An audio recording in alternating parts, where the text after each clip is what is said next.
Et à cause de cette invasion en Ukraine, les Russes sont hors jeu depuis 4 ans, absents des grandes compétitions sportives.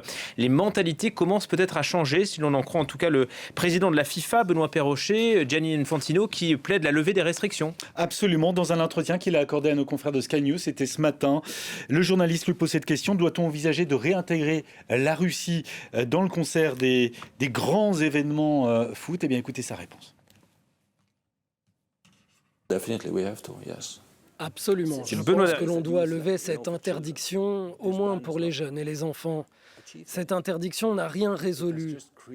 Elle a juste créé plus de frustration et de haine chez les filles et les garçons. Et je sens que donner la possibilité à des filles et des garçons de Russie de jouer au football en dehors de leurs frontières pourrait aider. Voilà, une exclusion qui serait donc contre-productive selon Gianni Infantino. À cela, le patron de la FIFA ajoute que l'instance internationale doit désormais penser à réviser son règlement pour que plus aucun pays ne soit exclu des compétitions en raison des actes de ses dirigeants politiques. Pour rappel, la Russie et ses clubs sont suspendus, ainsi que la Biélorussie, de toutes les compétitions internationales depuis l'invasion de l'Ukraine le 24 février 2022. Comment réagit-on de part et d'autre? Alors, quelqu'un doit maintenir un lien, ça c'est ce qu'il dit, Gianni Infantino. Proposition saluée par le Kremlin. La réaction, vous la comprenez, évidemment du côté de l'Ukraine, elle est inverse.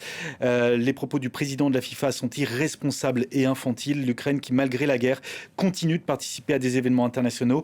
Elle disputera notamment les barrages de la Coupe du Monde 2026 au mois de mars prochain. Le président de l'UEFA, l'instance qui régit le football européen, Alexander Seferin, conserve la même ligne que celle prononcée lors de la conférence de presse de clôture du congrès de l'UEFA en avril dernier. La guerre en Ukraine doit prendre fin pour que la Russie soit réintégrée. Où en est-on du bannissement alors des athlètes russes et biélorusses des grands événements? Alors le cadre général, il est dicté, il est fixé par le Comité international olympique, même si chaque fédération conserve un certain degré d'autonomie. L'UEFA et la FIFA ont été très clairs dès le 24 février 2022.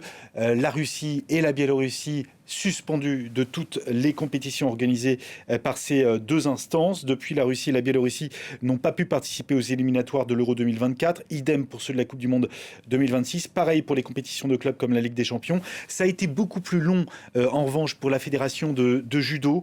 Les athlètes russes qui n'avaient été exclus qu'en septembre 2022. Et ça a été la première fédération à avoir acté leur réintégration pleine et entière en novembre dernier. Les judokas russes sont autorisés à participer aux compétitions internationales sous les couleurs de leur pays. Vous savez qu'il y aura des Jeux d'hiver qui s'ouvriront ce vendredi. Là, on est dans la même ligne que ce qui s'était passé à Paris lors des Jeux d'été 2024. Neutralité des athlètes, pas de sport collectif, que des athlètes individuels, pas de drapeau, pas d'hymne et pas de mention de leur pays. Pour ces Jeux d'hiver, les athlètes russes dont le background a pu être vérifié et qui ont pu se qualifier seront très très peu nombreux. On parle d'une quinzaine, une vingtaine si on étend aux athlètes biélorusses.